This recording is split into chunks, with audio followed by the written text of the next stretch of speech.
당신은 시간을 두고 이 땅 가운데 오셨네.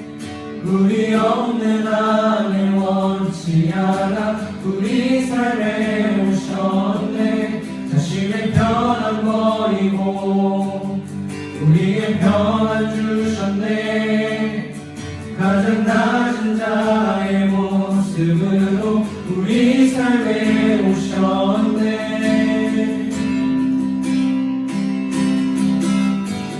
하나님 우리와 영원히 함께 하시네. 꿈없는 우리에게 그 나라 보여주시네.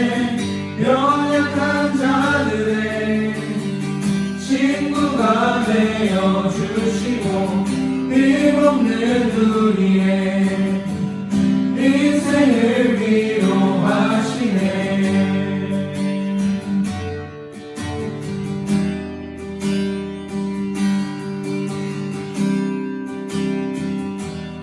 여러분도 고백합니다.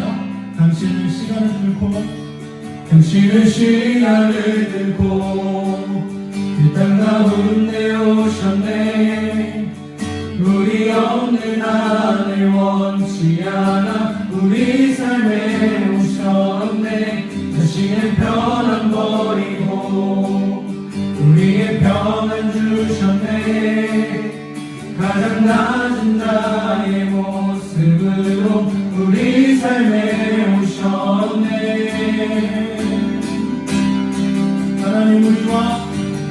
하나님 우리와 영원히 함께 하시네.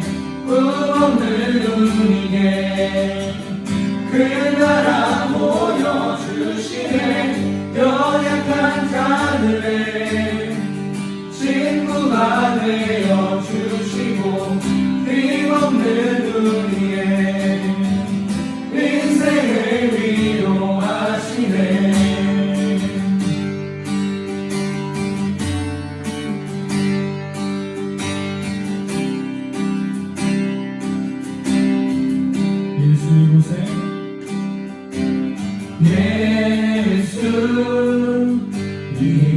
이곳에 우리와 함께 영원히 예수 이곳에 우리와 함께 영원히 예수 이곳에 우리와 함께 영원히 예수 이곳에 우리와 함께 영원히 하나님 우리와 영원히 함께 하시네. 꿈없는 우리에게 그 나라 보여주시네. 연약한 자들의 친구가 되어주시고 힘없는 우리의 인생을 위로하시네. 하나님 우리와 영원히 함께 하시네. 꿈없는 우리에게 그 나라 보여주시네. 연약한 자들의 친구가 되어주시고 힘없는 우리의 인생을 위로하시네.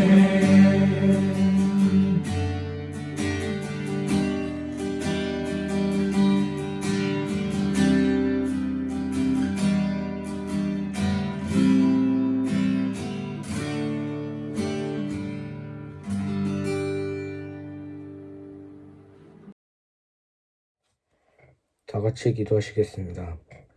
하나님, 오늘도 이렇게 하나님 앞에 예배드리게 해주신 것 감사드립니다. 비록 저희가 함께 모이지는 못하였지만 온라인으로 드리는 예배도 하나님께서 기쁘게 받으실 줄로 믿습니다. 하나님, 저희 예배를 기쁘게 받아주시고 빠른 시일 내에 다 함께 모여 예배드릴 수 있도록 도와주세요. 하나님, 이 위기를 기회로 삼아서 하나님에 대해 다시 한번 생각해보고 회개하며 하나님께 더 가까워질 수 있는 계기가 될 수 있도록 해주세요. 하나님, 오늘 말씀 전해주시는 전도사님께 은혜 내려주시고 예배드리는 저희에게도 큰 은혜 내려주세요. 예수님의 이름으로 기도드렸습니다. 아멘. 오늘 우리에게 주신 하나님의 말씀은 시편 1편 1절에서 6절까지의 말씀입니다. 시편 1편 1절에서 6절까지 말씀을 봉독해 오리도록 하겠습니다. 복 있는 사람은 악인들의 꾀를 따르지 아니하며 죄인들의 길에 서지 아니하며 오만한 자들의 자리에 앉지 아니하고 오직 여호와의 율법을 즐거워하여 그의 율법을 주야로 묵상하는도다. 그는 시냇가에 심은 나무가 철을 따라 열매 맺으며 그 잎사귀가 마르지 아니한 같으니 그가 하는 이 모든 일이 다 형통하리로다. 악인들은 그렇지 아니하며 오직 바람이 나는 겨와 같도다. 그러므로 악인들은 심판을 견디지 못하며 죄인들이 의인들의 모임에 들지 못하리로다. 물은 의인들의 길은 여호와께서 인정하시나 악인들의 길은 망하리로다. 아멘. 할렐루야. 여러분 반갑습니다. 오늘도 영상 예배로 하나님 앞에 예배하는 여러분들에게 하나님의 특별한 은혜와 축복이 있기를 소원합니다. 여러분, 우리가 함께 예배할 날이 멀지 않은 것 같습니다. 우리가 함께 모여서 예배하고 기쁨으로 찬양하고 뜨겁게 기도하던 그 시간들을 또한 기억하시면서 또 그 시간을 또 기대하시면서 함께 준비하는 이번 한 주가 되기를 주의 이름으로 축복합니다. 여러분 각자의 자리에서 하나님을 기쁘게 예배하고 또 태블릿 PC로 또 컴퓨터로 또한 스마트폰으로 오늘도 영상 예배를 함께하는 여러분들 앞에 우리가 영상 예배 인트로에 예배의 에티켓이 있죠. 영상 예배 에티켓이 있는데 그 에티켓을 지켜서 또 하나님 앞에 우리가 모여서 함께 예배당에서 예배하지 않지만 우리가 있는 자리에서 잠옷이 아니고 너무나도 편한 옷이 아니고 편안한 자세가 아니라 하나님 앞에 예배한다는 그 변함없는 마음으로 또 주님 앞에 예배하는 또 말씀을 듣는 이 시간 되기를 소원합니다. 오늘은 시편 1편의 말씀을 가지고 우리가 어떻게 어디에 뿌리를 두고 살아야 되는 사람인지 또 우리는 어떤 사람인지 또 우리가 어떤 사람이 되어야 되는지 함께 말씀으로 나눠보려고 합니다. 여러분들 혹시 식물을 키워본 적이 있으신가요? 전사님은 초등학교 때 이 사루비아라는 이 꽃을 키워본 적이 있습니다. 저희 전사님 어머니가 이 사루비아라는 꽃을 굉장히 좋아하셨는데 이 사루비아의 이 꽃을 따면 이 꽃 안에 꿀이 있어요. 그래서 그것을 이렇게 따먹으면서 어머니가 그 예전에 어린 시절을 추억하시면서 또 꽃이 너무나도 이뻐서 어머니가 이 사루비아를 키워보라고 전사님께 사주신 적이 있습니다. 근데요, 전사님이 이 사루비아라는 이 꽃을 키우면서 화분을 키우면서 잘 자라서 열매를 맺고 꽃을 피우면 너무나 좋겠지만 뭐 잡초가 피기도 하고 또 금방 죽기도 하고요. 또 너무나도 어려운 부분이 있더라고요. 왜 그런지 전사님 생각해 봤어요. 꽃이 물을 많이 먹으면 좋지 않을까? 또 햇빛을 많이 보면 좋지 않을까? 라는 생각에 물도 많이 주고요. 햇빛도 많이 보여줬어요. 근데 꽃이 금방 죽어버리더라고요. 왜 그럴까 생각해 보면 이유는 간단합니다. 적절하게 물을 주어야 하는데 바쁘다는 이유로 물을 제때 주지 않은 점도 있고요. 이 꽃이 있었다는 사실을 잊어버린 때도 있었고요. 아까 전사님이 얘기했던 것처럼 한 번에 너무나도 많은 물을 줬기 때문에 이 꽃이 제대로 살지 못했던 것이지요. 여러분, 우리의 삶도 마찬가지입니다. 힘들고 지치고 또 시드는 꽃나무처럼 메마른 영적 상태가 올 때가 있습니다. 이럴 때 우리는 어떻게 해야 할까요? 힘들고 지치고 또한 영적으로 메마른 이 상태에서 우리는 어떻게 살아가야 할까요? 오늘 본문에는 두 분류의 사람이 등장합니다. 바로 의인과 악인이시요. 시편 1편 1절에서는 복 있는 사람이라는 단어로 시작합니다. 복 있는 사람은 이라는 말씀을 시작하죠. 그리고 나서 4절쯤부터는 이제 악인에 대한 이야기가 나오게 됩니다. 이 시편 1편을 쓴 시인은요, 이 두 분류의 사람을 구분짓는 중요한 요인을 하나를 말하는데 바로 여호와의 율법이라고 이 시편의 시인은, 시편 1편의 시인은 말하고 있습니다. 여러분, 복 있는 사람의 조건이 무엇일까요? 오늘 말씀을 다시 한번 살펴보면 1절에 복 있는 사람은 악인들의 꾀를 따르지 아니하며 죄인들의 길에 서지 아니하며 오만한 자들의 자리에 앉지 아니하고 라고 말합니다.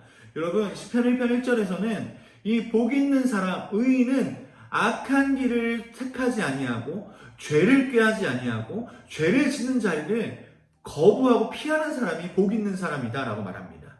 근데 그것을 어떻게 감당할 수 있겠냐는 것이죠. 우리가 그것을 어떻게 거부하고 어떻게 하나님을 예배하고 찬양하고 하나님만을 섬길 수 있는 그 길을 걸어갈 수 있는 비법이 바로 어디 있느냐는 것을 2절에 이야기하고 있습니다. 2절 함께 읽어볼까요? 오직 여호와의 율법을 즐거워하여 그의 율법을 주야로 묵상하는도다. 아멘. 여러분, 이 복 있는 사람이 악인들의 꾀를 따르지 아니하고 오만한 자리에 자리에 앉지 아니하고 죄인들의 길에 서지 않는 그 유일한 방법이 무엇이냐? 바로 여호와의 율법을 묵상하는 것이다 라고 말합니다. 여러분, 주경야독이라는 말을 아시나요? 낮에는 밭을 갈고 밤에는 책을 읽는다는 뜻이지요. 근데 시편 기자는요, 우리에게 주묵야묵해야 된다고 말합니다. 주묵야묵해야 된다고 말합니다.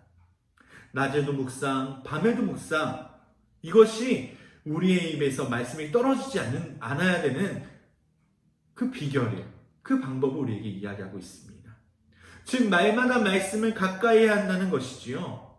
날마다 말씀을 가까이 하지 아니하면, 내가 말씀을 가까이 하지 않는다면 우리는 죄인들의 길에 서고 오만한 사람들의 자리에 앉고 악한 길을 우리는 택하여 갈 수밖에 없습니다. 택하여 갈 수 있다는 것이죠.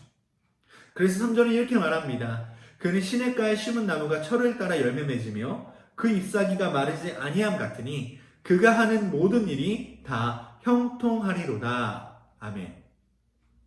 여러분, 이 시인은요, 시편 1편은요, 말씀을 묵상하고 가까이 하는 자들에게, 말씀을 묵상하고 가까이 하는 사람을 이렇게 표현하고 있습니다. 시냇가에 심은 나무 같은 사람이다.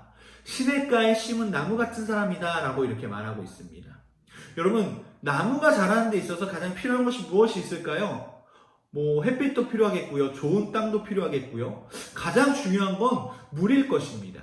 이 나무에게 물이 공급되지 않는다면 나무는 자라지 못할 것이고요, 또 열매를, 잎사귀를 맺지 못할 것이고, 또한 결국엔 열매를 맺지 못하게 될 것입니다. 나무는 자라지 못하고 썩어져 죽어버릴 것입니다. 저와 같이 전사님이 아까 그 사로비아 화분을 키웠다는 얘기를 했죠. 전사님처럼 게으르고 어찌 보면 똥손이죠. 이 똥손이 화분을 키우기 어려운 이유가 바로 이것입니다. 하지만 똥손이 아니더라도 팔레스타인 지방에서는요, 나무들이요, 살기 쉽지 않은 상황입니다. 살기 쉽지 않습니다. 왜냐하면 우리나라와 같이 이 옥토이고 또 비가 또 때에 따라 비가 내리고 그런 환경이 아니기 때문에 이 팔레스타인 지방에서는 이 나무를 키운다는 것이 정말 쉽지 않은 것이지요. 이 지역에는 우기가 되면 비가 많이 내리고 넘실대면 흐르지만 건기에 비가 오지 않으면 바닥을 드러내는 이른바 계절천이 많다고 합니다. 그래서 나무들이 충분한 물을 공급받기 어려운 기후와 지지를 가지고 있습니다. 그런데 시냇가에 심은 나무의 상황은 다릅니다. 오늘 본문에 사용된 시냇가는 사계절 내내 맑은 물이 흐르는 이 관계수로를 말하고 있습니다. 때문에 그 옆에 있는 나무는요, 물이 마를 일을 걱정하지 않아도 된다는 것이죠. 언제나 맑고 깨끗한 물을 풍부하게 공급받을 수 있기 때문입니다. 시냇가에 곱게 솟은 이 한 그루의 나무를 여러분 상상해 보세요. 얼마나 생명력이 넘치겠습니까? 또 얼마나 싱그럽겠습니까? 또한 그 나무가 주는 유익이 얼마나 클까요? 오가는 많은 사람들에게 쉼을 주기도 하고요, 평안을 주기도 하고요, 안식을 주고 기쁨을 주기도 할 것입니다. 그러니 그의 그 행사가 형통할 수밖에 없다는 것이지요. 그런데 4절부터 시작되는 아기는 완전히 다른 삶입니다. 아기는 그런 삶을 살 수 없습니다. 이 시편 1편의 시인은 언급하지 않지만 아마도 아기는 계절천 옆에 살지 않는, 계절천 옆에 사는 나무이지 않을까요? 상황과 환경에 따라 변화무쌍한 계절천에 의지하는 나무는 시류에 따라 흔들리는 삶을 살 수밖에 없습니다. 그래서 시편 1편은 이렇게 말합니다. 4절에 악인들은 그렇지 아니하며 오직 바람에 나는 겨와 같도다. 아멘. 악인들은 오직 바람에 나는 겨와 같다고 말합니다. 이 악인들의 뿌리가 이 시냇가에 뿌리 내리고 있지 않는 삶이기 때문에 바람에 나는 겨와 같다는 것이죠. 그래서 이 악인들은 흔들리는 삶을 살 수밖에 없다는 것입니다. 여러분은 어떤 삶을 살기 원하시나요? 누구라도 풍성한 삶을 살기 원합니다. 나아가 그 풍성함을 주변에 나누어주는 삶을 살고 싶을 것입니다. 어떻게 가능할까요? 시냇가에 심은 나무와 같이 하나님의 말씀 안에 살아갈 때 이것이 가능하다는 사실이지요. 오늘 시편 1편의 기자는 우리에게 그것을 말해주고 있습니다. 오직 여호와의 말씀을 묵상하고 가까이 하는 자만이 시냇가에 심은 나무와 같은 삶을 살 수 있다는 것이지요. 자신만이 풍성한 삶을 사는 것이 아니라 그 시냇가에 심은 풍성한 나무가 이제 열매를 맺고 또 그 많은 잎사귀를 가지를 뻗고 잎사귀를 내어서 많은 사람들에게 쉼을 주고 유익을 주는, 또 열매로 많은 사람들을 기쁘게 하는 그런 나무가 될 수 있다는 것입니다. 부디 여러분들에게 권면합니다. 하나님의 말씀은 세상의 어떠함과 시대의 어떠함과 관계없이 늘 우리에게 풍성한 은혜와 능력을 공급해 주시는 유일하고 확실한 생명의 말씀인 줄을 믿으시기를 바랍니다. 늘 맑고 신선한 물을 공급해주는 시냇가와 같이 변함없는 진리의 말씀인 줄로 여러분 믿으시기를 바랍니다. 그 말씀을 주여로 묵상하는 사람이 복을 누릴 수밖에 없는 바로 그 이유입니다. 여러분, 말씀을 정리하겠습니다. 여러분, 전사님과 여러분들이요, 시냇가에 심은 나무와 같은 삶을 살기를 간절히 소원합니다. 또 우리가 그렇게 되기를 원합니다. 그러기 위해서 우리가 무엇을 해야 될까요? 세상에서 많은 돈을 벌고 또 좋은 학교를 가고 여러분 좋은 학벌과 명예를 얻는 것도 물론 중요하지만 그것보다 더 중요한 것은 여호와의 말씀을 가까이 하는 것, 여호와의 말씀을 가까이 하는 것, 이것이 가장 중요하다는 사실이지요. 여호와의 말씀에 뿌리 내린 사람은 결코 흔들리지 않습니다. 그리고 그 생명력이 조금도 줄어들지 않습니다. 왜냐하면 여호와의 말씀은 살아있고 운동력이 있어서 우리에게 힘을 주고 우리가 살아갈 수 있는 생명력을 주기 때문이지요. 그러나 그 말씀을 가까이 하지 않는 사람은 오늘 말씀에 악인이라고 말합니다. 너무나도 강력한 표현이지요. 악인이라고 합니다. 왜냐하면 바람에 나는 겨와 같기 때문이지요. 말씀에 깊이 꼬리 박지 못해서 시류에 따라 또 세상의 흐름에 따라 왔다 갔다 하는 사람이기 때문이지요. 그렇다면 그런 사람은 하나님과의 관계가 어떨까요? 하나님과의 관계성이 깊지 못합니다. 그렇기 때문에 하나님이 주시는 놀라운 은혜와 복을 누리지 못합니다. 그 사람은 시냇가에 심은 나무와 같이 많은 사람들에게 풍성함과 안식을 주는 사람이 될 수 없습니다. 왜냐고요? 바람에 나는 겨와 같기 때문이죠. 여러분, 이번 한 주도 여호와의 말씀, 하나님의 말씀을 가까이 하는 저와 여러분들에게 간절히 소원합니다. 주경야무, 낮에도 묵상하고 밤에도 묵상하는 저와 여러분들에게 간절히 소원합니다. 이번 주부터 다시 카카오톡 우리 플러스 친구 채널을 통해서 다시 한번 여러분들에게 묵상의 5월의 말씀을 함께 나누고자 합니다. 여러분, 말씀을 가까이 합시다. 그 말씀을 통해서 또 하나님이 주시는 놀라운 은혜를 경험하는 저와 여러분들에게 소원합니다. 무엇보다 여호와의 말씀을 가까이 하여 시냇가에 심은 나무와 같이 많은 사람들에게 유익과 안식과 풍성함을 주는, 또 하나님의 기쁨과 영광이 되는 우리 중고등부가 되기를 간절히 소원하며 또 그런 여러분들이 되기를 축복합니다. 함께 기도하겠습니다. 사랑의 하나님, 감사합니다. 오늘 우리에게 말씀 주시고 이 말씀을 통해서 함께 은혜 나눌 수 있게 하시면 감사합니다. 하나님, 복 있는 사람은 여호와의 말씀을 가까이하여 시냇가에 심은 나무와 같이 하나의 풍성함을 누리고 그 풍성함을 많은 사람들에게 전해주는 사람들임을 믿습니다. 하나님, 우리가 그런 자들이 되기 원합니다. 우리가 시냇가에 심은 나무와 같은 사람이 되길 원합니다. 주님 붙잡아 주시고 하나님의 말씀을 가까이 하시고 하나님의 말씀을 우리의 삶을 깊이 하나님 우리의 삶의 뿌리를 하나님의 말씀에 두어 하나님 흔들리지 아니하고 하나님 열매 맺고 많은 사람들에게 풍성함과 유익을 주는 우리 중고등부 될 수 있도록 주님 은혜를 더하여 주옵소서. 새로운 한 주가 시작됩니다. 우리 친구들 지켜주시고 하나님 함께 모여서 예배하는 그날을 바라보며 기쁨으로 또한 하나님 앞에 나갈 수 있는 우리 중고등부 될 수 있도록 주여 축복하여 주옵소서. 이 모든 말씀을 원하신 예수 그리스도 이름으로 기도드립니다. 아멘.